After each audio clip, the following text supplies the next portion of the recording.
When I first arrived in 1958 in the land called Rhodesia, now known as Zimbabwe, I found an African there who was a tourist attraction.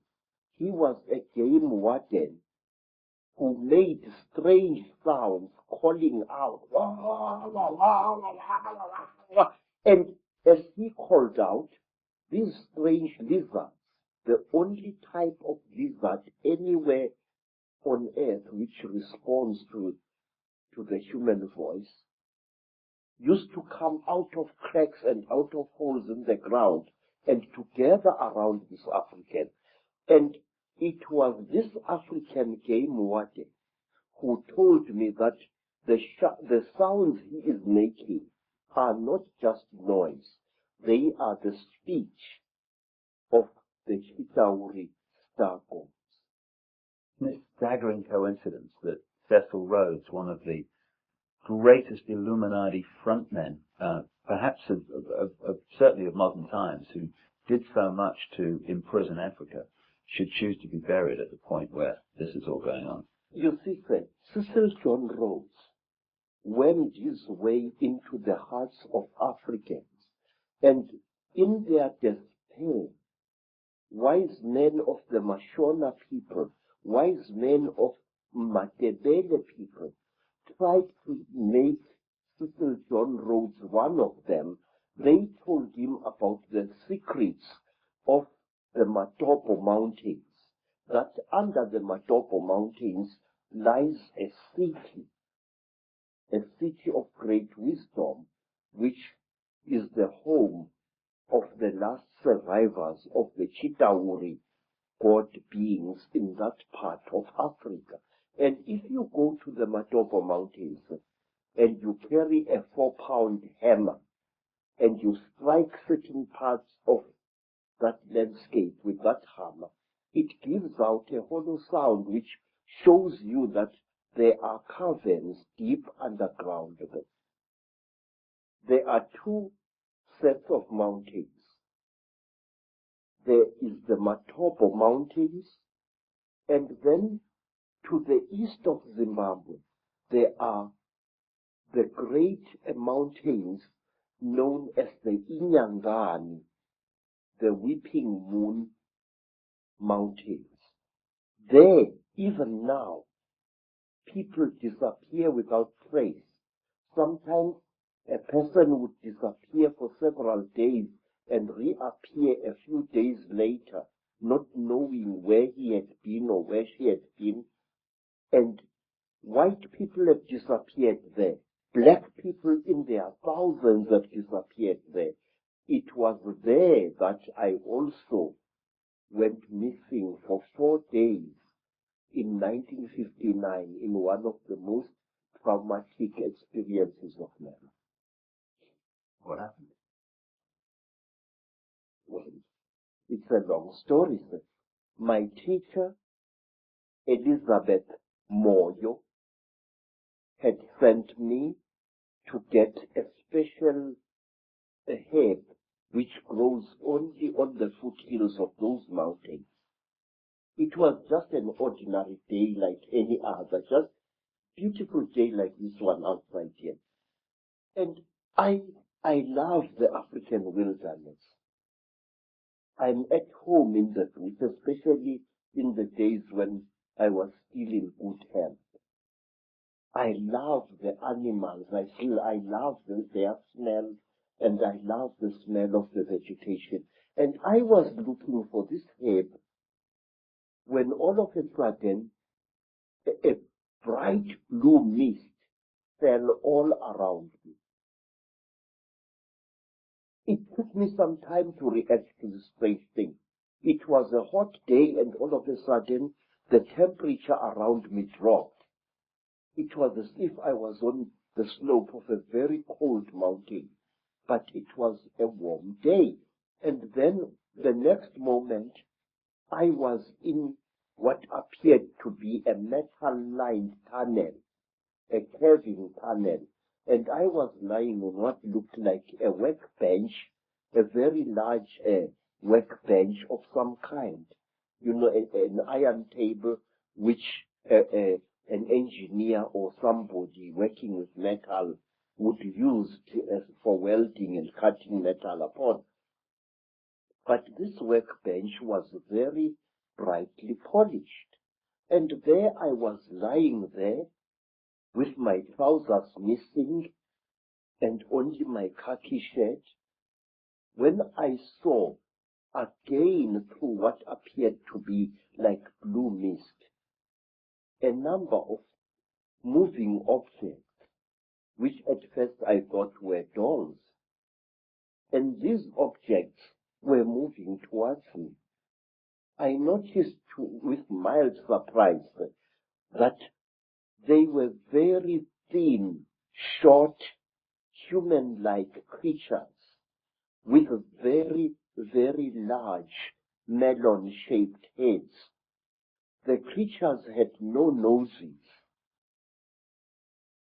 as human beings have. They had only small little holes on either side of where the nose would be, and their mouths were like knife cuts at the bottom of their faces.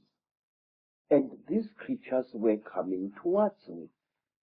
In color, they were gray like certain types of fish, and they wore silvery gray garments which reached up to their necks and up to their wrists. I couldn't see whether they were wearing boots or not at that time. And while I was looking at these creatures, I suddenly was aware that something was above me, standing there, and I looked up straight into the face of one of them, a much taller one than the others. And this creature was wearing a garment like a tight-fitting overall without any buttons or anything, which reached up to its neck, but its wrists were bare. I noticed that the creature had very long fingers. Its fingers had and each of its fingers had an extra joint, and it ended in a claw, a black claw like that of a chicken or a certain kind of bird, and that its thumb was not here, but here in the middle of the hand. And this thing was standing above my head and looking down at me, and I was looking at its eyes, which were very strange indeed. It was as if it was wearing plastic goggles over its eyes. I could see its eyes inside these tinted goggles, and it had holes on either side here, but it had no nose as I have. Its jaws were very small, and its mouth was a slit with tiny little scale-like things where its lips should be. And the creature carried a horrible smell on it. I can't describe that smell. It was a metallic, chemical smell, which seemed to combine the smell you would smell when somebody is burning brass or copper, and a very ugly chemical smell, these two smells combined. And this creature was looking down at me. I was frightened, but I could not move. And the next thing I knew was a terrible pain on my left thigh. It was as if somebody had just stabbed me right to the bone. I screamed and I tried to jump away, but my body was inactive. I could not move. I was not tied to any chain. I was not chained to the top of this table. There was no belt tying me, but I could not move my body. And when I looked down at what was happening, I found that one of the shorter creatures had driven something very painful into my left thigh. And then, while I watched, horrified, the creature pulled out with it, and I saw that it was like a pencil made of shining metal with what appeared to be a flexible cable at the back. And before I could do anything, my head was seized by the creature above me. It caught me on either side of the head like this. And then a third creature drove something into my right nostril here. It was as if I had been shot. The pain was so terrible that I screamed and screamed. Blood filled my mouth. Blood spurted out of the nostril, and the creature did not seem to care. I was stupefied. The pain was so intense, so terrible. And then, quietly, brutally, the creature pulled out the thing that it had stabbed me in the nose with, and blood flowed into my mouth, out of my nostril, and I was choking. And then the big creature coldly turned my head this way, so that blood came out of the mouth, and which gave me some kind of relief. And after what seemed like an eternity of pain, the creature brought something out of somewhere, which looked like an old-fashioned tea strainer in appearance, and it put this thing close to my nose. And then I seemed to drift away, and the pain subsided. You know, sir, it was torture so intense that even now I can't describe it. And then something else happened. A fourth creature started rummaging between my legs, and it pulled out my organ of manhood and stuck something into that. It was very strange, but I wasn't feeling any pain now. But I could feel the flexible cable moving inside me, right into my body. And then, I can't describe it. It was as if my seed was being sucked out by this small, bright, flexible cable. And then the creature just pulled it out. I screamed and I cried and I screamed, but I could not move. And then something happened which to this day still amazes me. After the creature had pulled out the flexible cable from my organ, the creature just stood there looking at my organ. And I was so terrified that I urinated and accidentally urinated against the chest of the creature. It jumped away as if I had shot it, and it stumbled backwards. But its face didn't show any expression. Its mouth didn't even open, but the way the creature reacted, trembling all over, it was as if I had really hurt it, but it was wearing this kind of garment. And after that, I was left alone, except for the big creature, which stood to my right side this time, with its arms folded, looking down at me. And then, while I was looking at this creature, trying to appeal to it, no pain anymore. No pain. Please. I was pleading. Pictures suddenly flooded my mind.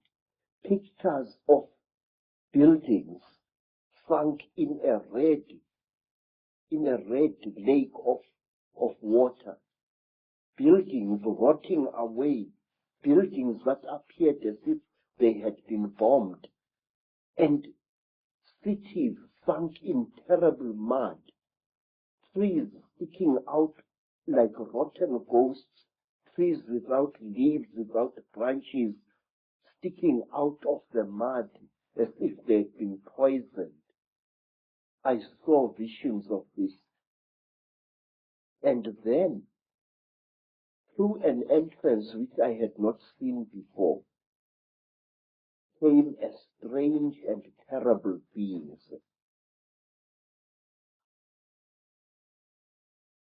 It was exactly like this. It was tall, made entirely of metal, with burning eyes and a snout. It didn't do anything. It just moved and came to stand at my left side. It didn't touch me or anything like that. It just stood there, making a strange humming sound. Wow, wow, wow, wow, wow, wow, like that. And then, from behind this metal creature, there appeared another creature. It was so radically different from the great creatures in that it looked exactly like an earthly human being. It had a pink skin like that of a white woman. It had golden hair, and its ears were definitely pointed like those of an animal. Its eyes were slightly slanting. They were pale blue, and never once did they blink. It was like this, nude, and there was a tail-like appendage at its back, which was very visible as it walked away after it had done to me what it did. What this thing did, it climbed over me and made love to me. And I noticed that unlike normal women, its breasts were set too high in its chest, and they were very hard in appearance. And that here, the pubic hair as well as the hair in the armpits, was a fiery red, as if it had been dyed. And this thing didn't even blink. Its eyes were just like this, looking at you as if there was no liquid in the eye. Just an unblinking, terrible stare. And it was a small creature, about the size of a 16-year-old girl.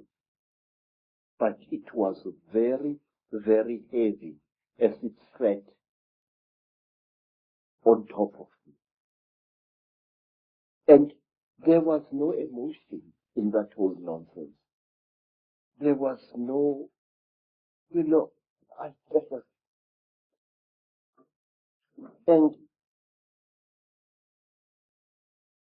then the creatures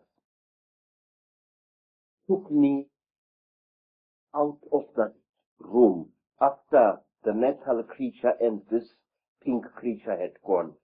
This creature took me out of that room, assisted by another one, and they pushed me along a corridor which curved slowly in that direction, towards my right. And there I was shown many things which even today I don't understand.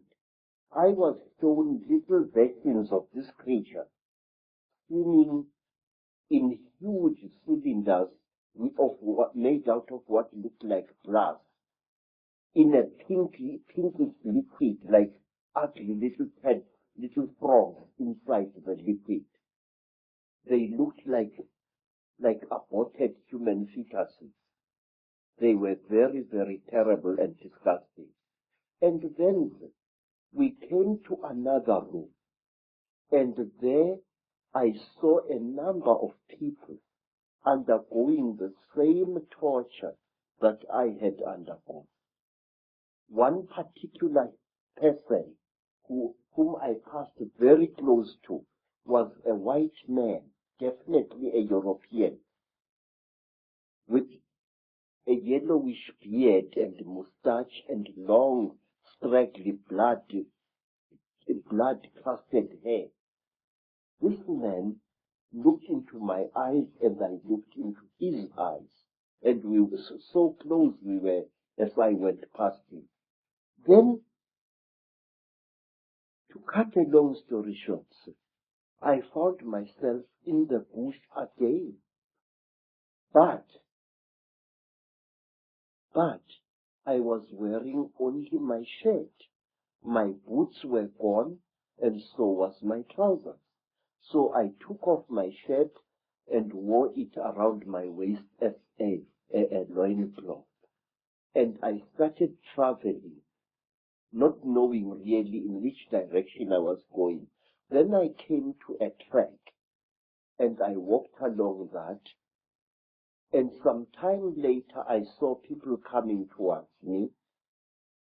It was a group of young men and young women, Mashona people, and they were going to a trading store, I later learned. I asked them where Elizabeth Moyo's homestead was, and they directed me to it. But they kept a safe distance away from me. And later I learned why. I was carrying a horrible, non-human smell upon me. When at long last I came to Mrs. Moyo's village, all the dogs in that place went hysterical. They came at me in a pack, wanting to tear me to pieces, and only the villagers managed to save my life there. Mrs. Moyo asked me where I had been, and I said I did not know. And then she said, I know you had been taken by the little ones. I said, yes. I cannot understand. She said, you must not try to understand. You were chosen by the gods as a living sacrifice. So don't even try to talk about this. But how could I not talk about it? I wanted to understand what had been done to me, by whom and why.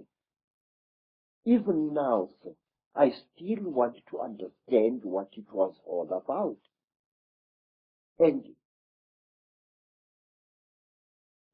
many years later, I met a remarkable white woman, Elizabeth Clara, a famous South African woman who had worked for British intelligence during the war, and who, we are told, had been impregnated by a being from the stars, Akko. I asked Elizabeth what was the meaning of the strange thing which was done to me, because since that time I had come across many black people, well over 200, who had been through the same torture as I. I had come across many black as well as Cape-colored women who had been mysteriously impregnated by the same creatures that I had gone through the hands of. And let me tell you one other interesting thing before I forget. About a year after I had underwent this terrible experience, I was walking along Jeppe Street in Johannesburg, delivering parcels when a white man shouted at me to stop. I stopped. I thought he was a policeman wanting to arrest me for some reason. And when I tried to produce my identity document, the white man said, listen, I don't want your nasty word passbook paper. I said, then sir, what do you want, boss? He said, listen, where did I see you? Where did I see you? I said, I don't know that. But he looked very familiar to me. And then he said, listen, don't bullshit me, man. Where did I see you? Where did you and I meet? Then I said to him, I saw you in Rhodesia, in a certain place. You were lying on a table. If I had hit that white man with a fist, he would not have reacted the way he did. He went pale, almost dirty grey in appearance, and he turned away with a terrible, dirty word, and he walked away. His eyes were filled not with anger, sir, but with pure, naked terror. Astonishing story. Yes, but there is more, sir. There is more, because I still want to know what was done to me. Sir, one day you and I must talk more, in greater depth than now. I would like to tell you that since that time, I have found that I know things that a man of my standard of education shouldn't know. These hands, and those who know me can confirm this, these hands not only have made these sculptures using ancient African metal casting secrets. These hands, believe it or not, can make guns and working jet engines. And one day I wish you to come back to South Africa, and I will show you one of these things. I know things which I shouldn't know, and it started at that time. Now, you see, I want to know, what am I? Since that terrible time, my life as a man was really messed up. And one day let me tell you, sir, since that time, I have become a very confused creature.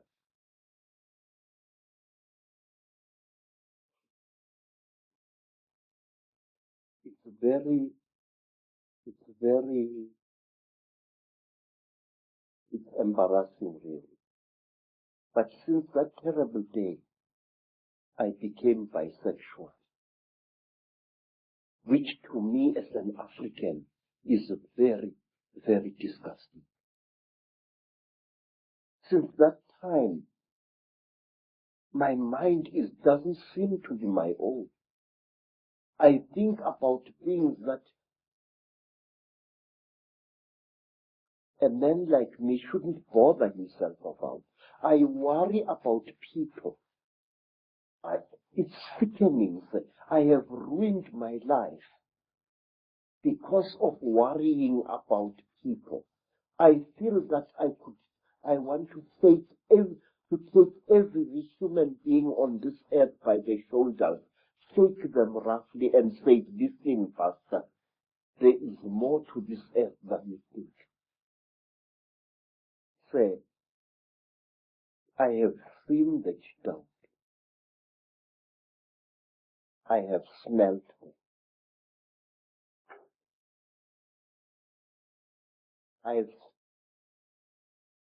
I I've had personal experience of these. And there are people who claim that these creatures are gods. There are people who claim that these creatures are experimenting on us.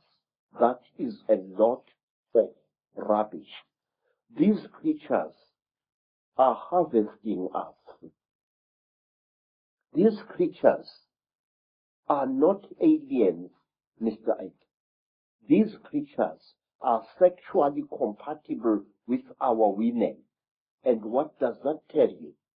It tells you that they came from here. They are part of us.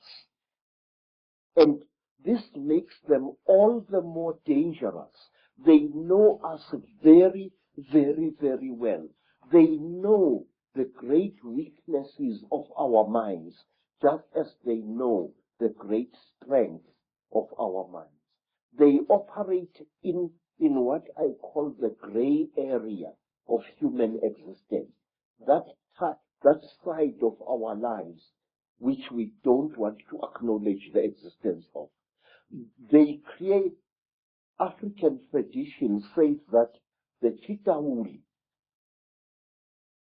where they engaged God himself in a terrible war, and God defeated them, the real God, Nkulunkulu, the creator. God defeated them, and he closed their mouths so that they are unable to talk or to eat food anymore. But we are told that the Chitauri fatten on the energy that we human beings give them. They make us to fight each other.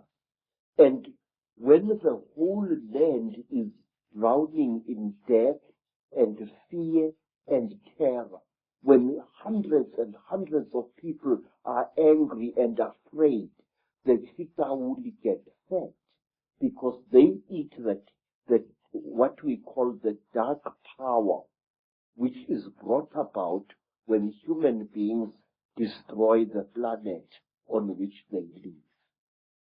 Feed off human emotion. Yes, very, very intense human emotion. We are told, for example, that if you see a Chitauri walking through the bush or just standing there and looking at you, and you are accompanied by your wife or your girlfriend, you must immediately make love to that girlfriend and release as much emotion as possible, and the Chitauri will be pleased and will walk away from you and not harm you. And another thing, we are told that the Chitauri eat energy which is generated when hundreds of human minds or one human mind starts thinking at certain levels. We are told that the Chitauri want us to think at certain levels. Yes, sir. And they reward us with long life. May I ask you, sir, have you ever thought, as a thinking person, why is it that in the great universities of this world you find professors who think at certain levels and who live unnaturally long lives? Albert Einstein, Raymond Dart, Robert Broom, all these professors live a long, long time. And my Aunt Mina, the last Sanusi in South Africa other than myself, is as active as a young girl, and yet she's close to her 99th year of life. My stepmother, Rose, She has lost nearly all her children, and she is still alive. Extreme longevity is the reward with which the Chitauri reward you if you think at certain wavelengths. The description of your abduction clearly is describing what has become known as the Greys, what I think is also known by some as the Ant People, the grey figures with the big black eyes. How do you think they connect in with the openly reptilian? And do you think that the black covers of the eyes are covering some kind of reptilian truth?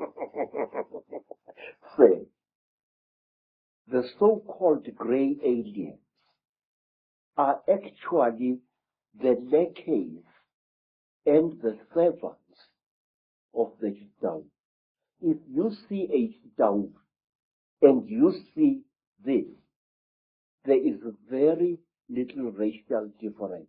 In fact, I will even go so far as to say this, that these creatures are actually the offspring of the Chitau. The way they gather substances from human beings and from animals, the way they are the forerunners of the Chitauri in any place. And if you are very close to one of these creatures and you look into its goggle-like eyes, you will see round eyes, Mr. H, beyond this black goggle-like stuff. And these eyes are the real creature's eyes. Now let me tell you, there is in Lesotho a very strange mountain, a mountain called Leribe, Leribe. On this mountain, very amazing things happen after every 10-year or 20-year period. Now, not so long ago, an African farmer found an object near that mountain, an object which had crashed. And he was driving his tractor, and he saw this strange object lying in the ground with tiny little bolts of lightning racing all around its edge. And the African walked up to the object, and when he wanted to touch it, a strange power struck him and sent him sprawling on his back to the ground. The African got onto his tractor and got out of there. What the African had seen had been a crashed UFO, a flying saucer. He described it very amazingly. And he said that after a few days, there appeared what he said was a huge removal van, very big, accompanied by soldiers wearing black uniforms, goggles, and berets.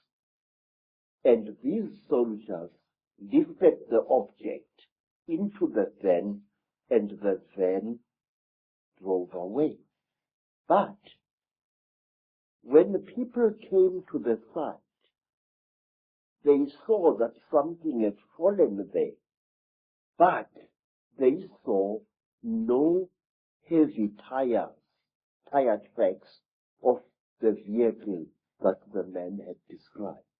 Something had crashed there, had been removed, but there were no wheel marks of the heavy vehicle he had described. Now, let me tell you something else.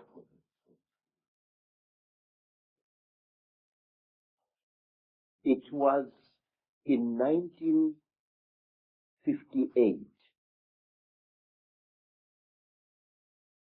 In fact, I think that the incident I'm going to describe to you, sir, is somehow connected to what happened to me in 1959. I'm sure of it. A friend of mine in Lesotho called me. He said that he had something very important and that we had to share this. He said, please, I must come to Lesotho. I must come.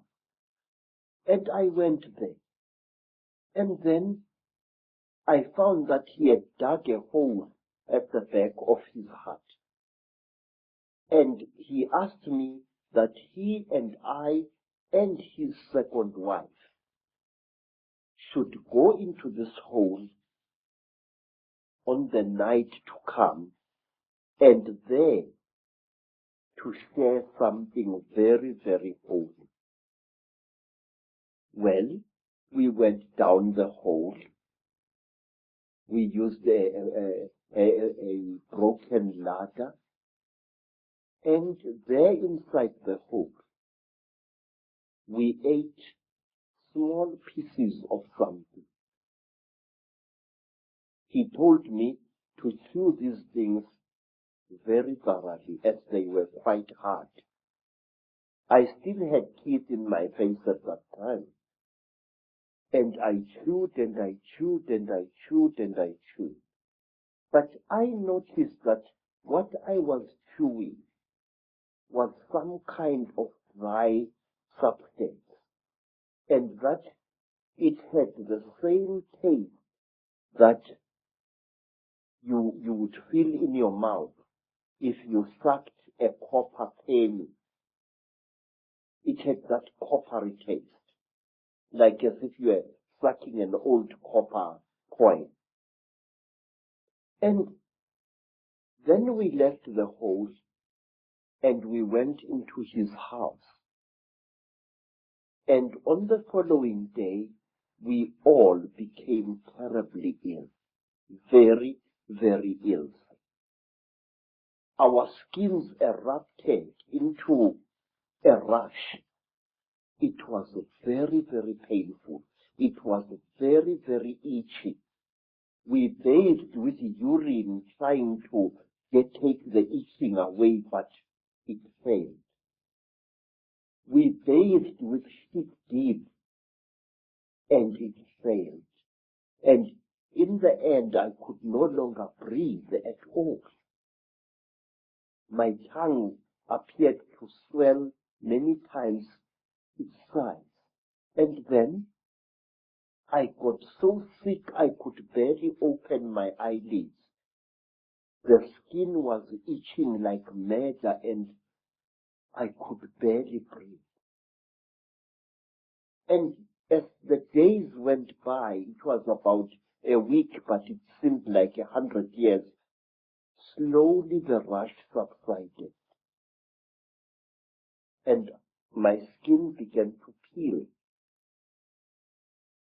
as did my friend's skin and the skin of his wife.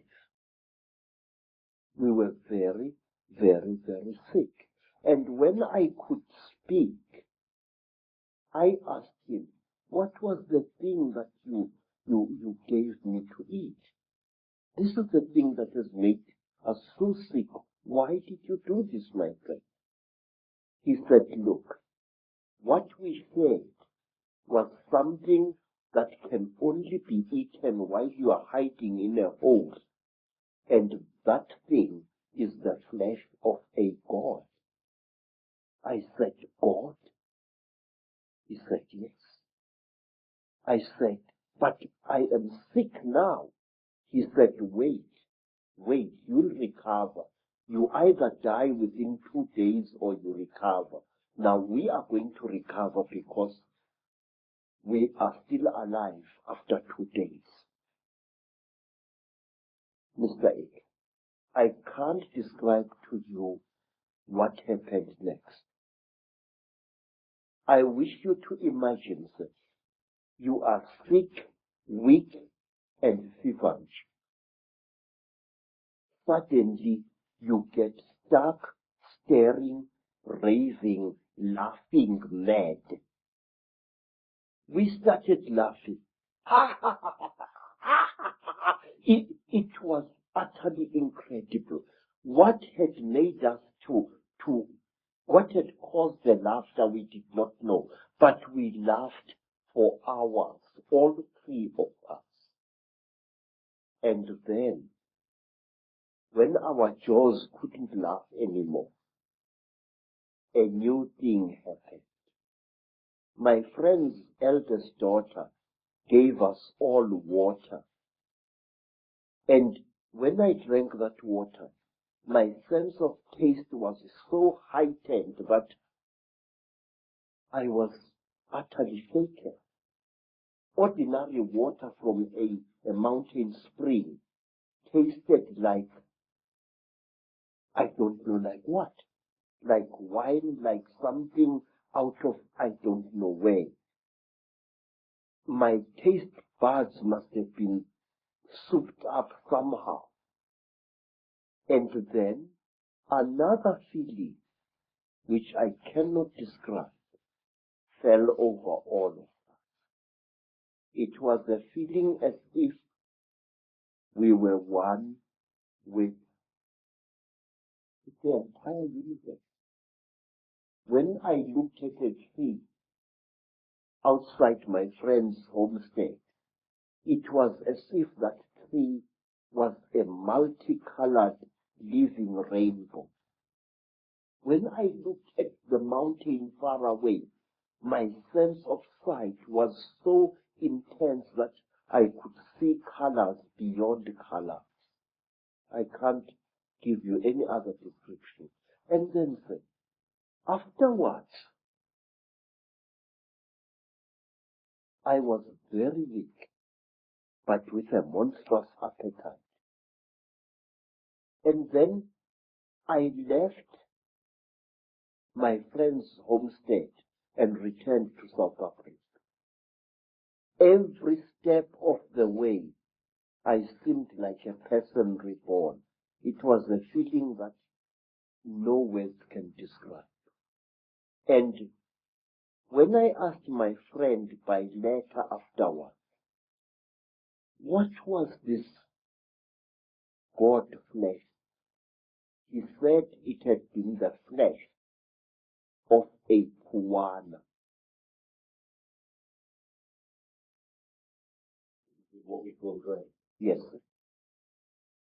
People who say that these things don't exist had better think again. They are tangible, they are smellable, and furthermore, they are edible if you are willing to take the risk. In Africa, we have an ancient custom whose existence many people deny today, that anything that claims to be a god should be eaten. There are places in Africa even now where if you are a spiritual person and you are sick, well, let me tell you what happened to me in the country today called Zaire. I got sick. I was undergoing yet another of my 7 initiations, and I fell sick from very bad running stomach.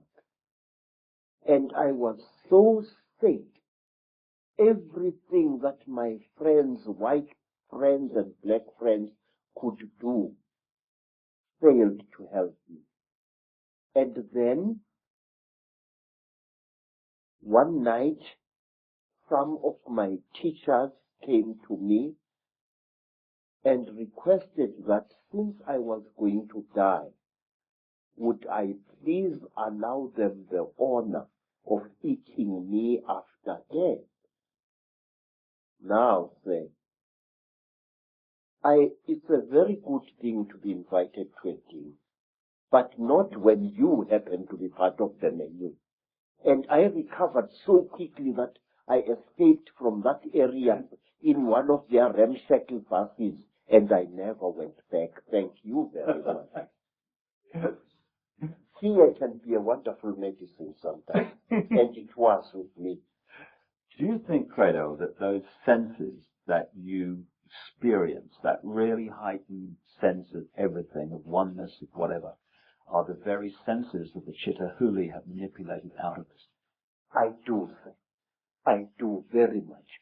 They were senses like no human being possesses. May I add, no human being possesses anymore. It was as if at one time, sir, a voice was speaking in my head, a very amazing voice. And after that, my powers of prophecy were intensified. This is what I think. We human beings are holier and more wonderful than we think we are. And I feel we lost something at some time in the course of our development, or shall I say, in the course of our manipulation. Credo, it's fascinating information, which I'm sure many people in the UFO research community will be very, very interested in. That is that these grey extraterrestrials, or grey figures, whatever they are, don't actually really look like that. They're almost in disguise. Yes, they are. And I will tell you what. Grey aliens have died in various parts of Africa. They have been killed, and they are very, very quick to recover the bodies of their friends, which have fallen out of their crashed spacecraft. But sometimes African sangomas steal these bodies before they can be recovered.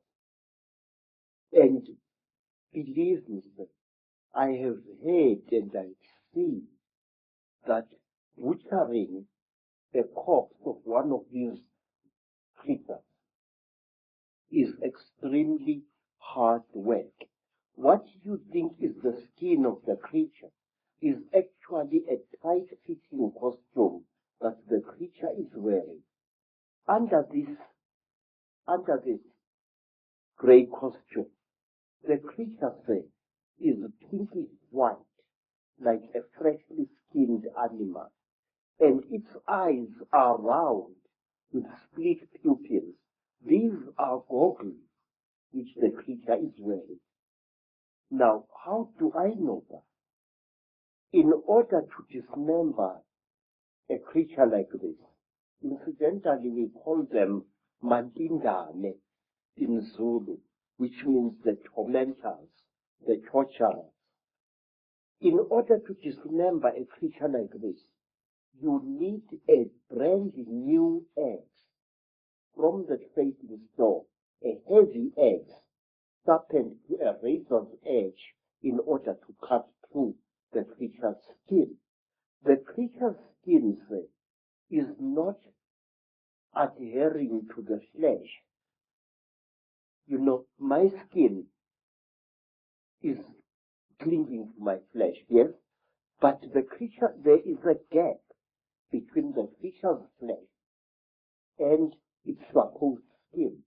This is a material and not a skin. So the creature is actually wearing two garments. It's wearing a completely skin-tight garment which covers its entire body. And it is wearing an overall along these lines. Very often there are no gloves. And here, to cut up a mandingane, you need very, very sharp iron. And you have got to be a strong person even to reach its flesh.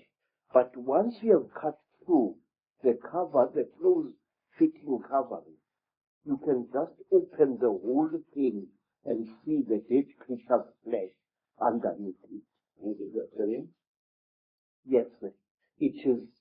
I will tell you how the creature looks like without its grey skin. It is like certain types of tropical fish.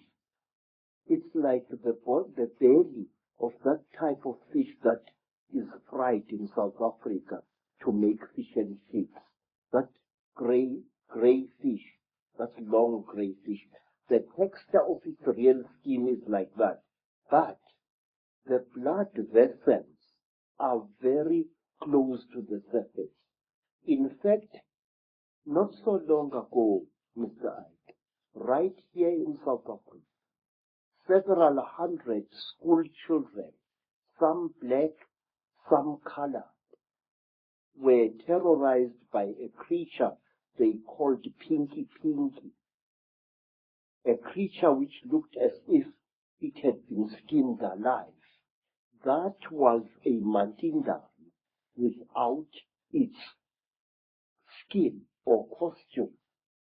It's interesting when you're talking about the black eyes of these greys being a cover for something, and then you have the stories of the men in black who seem to interact not very positively, to say the least, with people involved in UFO and UFO investigation stuff. And these men in black have these black goggle-like sunglasses, which are almost a mirror of the same. Exactly. But let me tell you that over the last 100 years or so, the men in black have become westernized, in Africa at least. In old Africa, if you killed a Mandinga, one of these, you were visited by terrible beings who wore long black robes made of animal skin and deep hoods over their heads. And these creatures used to wear white masks with very, very terrible looking black eyes painted on them. They were called Izilo Zengubo, the beasts of the blanket. And may I tell you that these terrible beings, our African version of the men in black, used to play an important part in the choosing of certain kings in South Africa. That is one of the stories that I wish to tell you in greater detail one day. Whenever you have harmed a Mandinga, you received a visit from men in black. And one of my uncles was a night watchman just after the Second World War. And he saw what he thought was a burglar breaking into a factory which stored surplus army property. And he threw his knobkiri at this figure and hit it very hard. The creature fell behind some boxes, and then and only then did my uncle, a tough old Zulu, realize that the thing he had brought down was not a human being at all, not a young thief, but a Mandinga. My uncle threw down his second stick and ran screaming out of the factory. And not long after that, because my uncle had taken from the creature what he thought was its bag, he took the bag with him to Alexander Township after he had run out of the factory, but he could not open the bag.